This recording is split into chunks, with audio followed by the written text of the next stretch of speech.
Captain साहब, आज के हमारे मुख्य 2 ही सवाल रहेंगे आपसे। पहला सवाल ये, राजस्थान, एमपी, छत्तीसगढ़, कांग्रेस की हार की वजह क्या देखते हैं आप?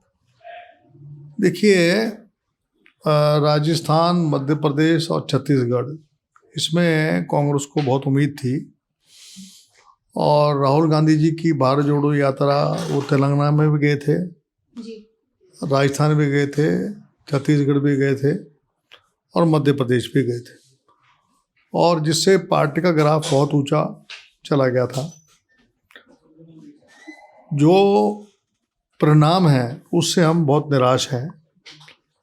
तेलंगाना के अंदर तो जो सर्वे हुआ और जिस तरीके से जो सर्वे आया और वहाँ के जो टिकट डिस्ट्रीब्यूशन में, मुझे लगता है कि मेरिट के आधार पे टिकट दिया गया, और इसकी वजह से एंटी इनकम्बेंसी फैक्टर भी था वहाँ। बीआरएस के खिलाफ करप्शन बहुत था वहाँ, तो वहाँ सीट, वहाँ हमारी सरकार बन गई, रेवंत रेड्डी को मुख्यमंत्री बना दिया। जहाँ तक सवाल है राजस्थान का, वहाँ पर जो है प्रधानमंत्री जी ने जो कास्ट, तीनों स्टेटों में कास्ट सेंसस के बारे में जो भ्रम फैलाया कि जाति जनगणना जो है इससे समाज बढ़ जाएगा। समाज बढ़ने की बात नहीं है। जाति जनगणना से आपके स्वर्ण जाति के लोगों का भी सर्वेक्षण होगा जी। आपका पिछड़ा वर्ग का होगा, शेड्यूल्ड ट्राइब माइनॉरिटी। प्रधानमंत्री मोदी जी कहते हैं कि मैं युवाओं का, महिलाओं का, किसानों का और गरीब का, ये 4 कहते हैं वो वर्ग हैं। तो आप जो है, अगर युवाओं में अगर किसी को आप लाभ देना चाहते हैं, किसानों में आप लाभ देना चाहते हैं, अगर महिलाओं में लाभ देना चाहते हैं, जब तक आपके पास डाटा नहीं होगा कौन गरीब है कौन अमीर है, वो सिटी स्कैन जो है वो जाति जनगणना करवाएगा कौन हर जाति में सबसे आखिरी लाइन पे बैठा हुआ है। सब कास्ट भी होते हैं, हर में शेड्यूल्ड कास्ट में भी सब कास्ट है, आपके ओबीसी में भी सब कास्ट है। तो लोगों को भ्रमित करने का कोशिश करी उन्होंने, कुछ हद तक वो कामयाब हुए। लेकिन मेरा ये मानना है कि जाति जनगणना का जो जिस तरीके से कार्यकर्ताओं को जाकर हमारे नेताओं ने उसको ठीक ढंग से पेश नहीं किया। राहुल गांधी जी हर मुद्दे पर उठाते रहे। उनका ये कहना था कि ओबीसी के लोगों को हम महत्व देंगे, लेकिन अगर आप मध्य प्रदेश में आप देखेंगे कि 230 सीट में से 95 सीट स्वर्ण जाति के लोगों को दे दी, केवल 54 सीट जो है ओबीसी को दी। फिर टिकटों के अंदर जो है मनमानी जो है तरीके से, जो वहाँ के जो बड़े नेता हैं, 2 बड़े नेता हैं, उन्होंने मन मर्जी से टिकट दी अपनी, कोई सोशल इंजीनियरिंग की बात नहीं करी, उसकी वजह से हम वहाँ चुनाव हारे। और छत्तीसगढ़ के अंदर अगर देखेंगे आप, 12 में से 9 मंत्री चुनाव हारे हैं और 24 में से 17 मंत्री हमारे राजस्थान में आ रहे हैं। तो मेरा ये कहना है कि वहाँ इनकम्बेंसी फैक्टर भी था और योजनाएं दोनों स्टेटों में बहुत अच्छी थी हमारी। और अगर आप देखेंगे कि राजस्थान में हमारी 70 सीट आई हैं और वहाँ 35 सीट आई हैं, तो ग्राफ जो है छत्तीसगढ़ में तो बहुत नीचे गया है।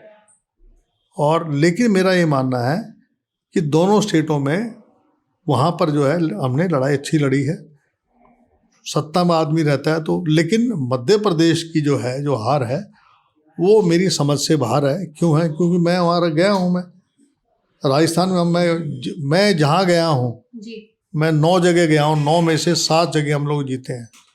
अगर भाजपा की बात करें तो उनके जो कार्यकर्ता है, बूथ लेवल तक पन्ना प्रमुख वगैरह सब है उनके पास। कांग्रेस के पास संगठन नहीं, क्या इसको वजह नहीं मानते? पन्ना प्रमुख तो इनके हिमाचल में भी थे, पन्ना प्रमुख इनके कर्नाटका में भी थे, वहाँ क्यों हार होगी?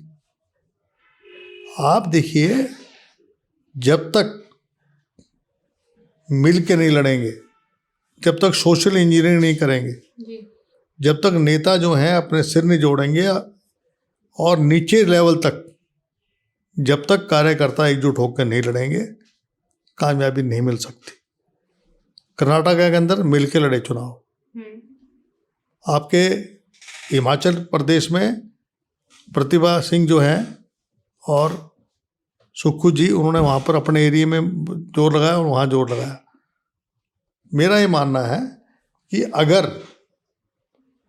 पार्टी को दोबारा वापस आना है तो SC, OBC, ST और माइनॉरिटी के लोगों को, जो देश के अंदर कहीं 85% है कि 80% है, उनको अगर आप स्थान देंगे, आप उनको मान सम्मान देंगे, उनको आप अभी जैसे अभी MLC बनने हैं, बोर्ड के चेयरमैन बनने हैं, तो तेलंगाना में जो है उन लोगों को अगर सही तरीके से आप स्थान देंगे तो लोगों में अभी भी जो है चुनाव, हमारे लोकसभा के चुनाव नज़दीक हैं, तो हमें सोशल इंजीनियरिंग के मुताबिक चलना पड़ेगा। सोशल इंजीनियरिंग के मुताबिक अगर नहीं चलेंगे, मनमाने ढंग से अगर आप टिकट बांटेंगे अपने, और जो अच्छे आदमी हैं उनके टिकट काटेंगे, तो दिक्कत आएगी।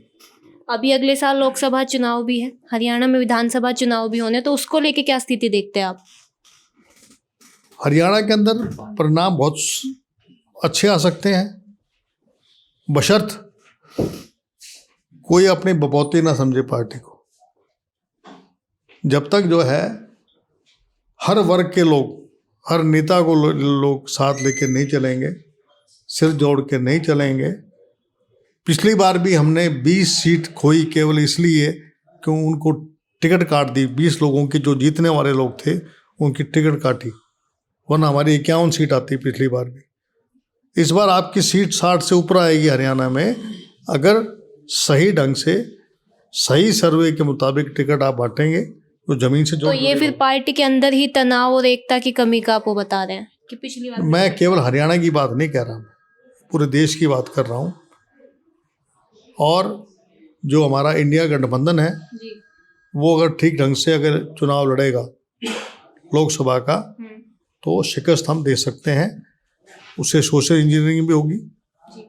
और मैं समझता हूँ कि जो बड़े बड़े प्रदेश हैं, जैसे अखिलेश जी हैं, अगर वो ये समझें कि मैं अकेला चुनाव जीत जाऊंगा, या मायावती समझेगी कि मैं अकेला चुनाव जीत जाऊंगी, तो ऐसे बात बनने वाली नहीं है। इस बार ममता जी को भी, अगर ममता जी अगर अलायंस नहीं करेंगी तो मुंह की खानी पड़ेगी। इसलिए हर नेता को, विपक्ष को एकजुट होना पड़ेगा और आने वाले चुनाव में सोशल इंजीनियरिंग करके आपको जो है, जो जीतने वाला कैंडिडेट है, चाहे वो किसी बरादरी से, जाति से है, उसको अगर आप टिकट देंगे तो चुनाव मामले में देखो 70% डिपेंड करता है कैंडिडेट के ऊपर। किसी भी पार्टी के पास आज इतनी वोट बैंक नहीं है, इतना ट्रांसफर कर दे, आपको कैंडिडेट अच्छा चुनना पड़ेगा। धन्यवाद सर।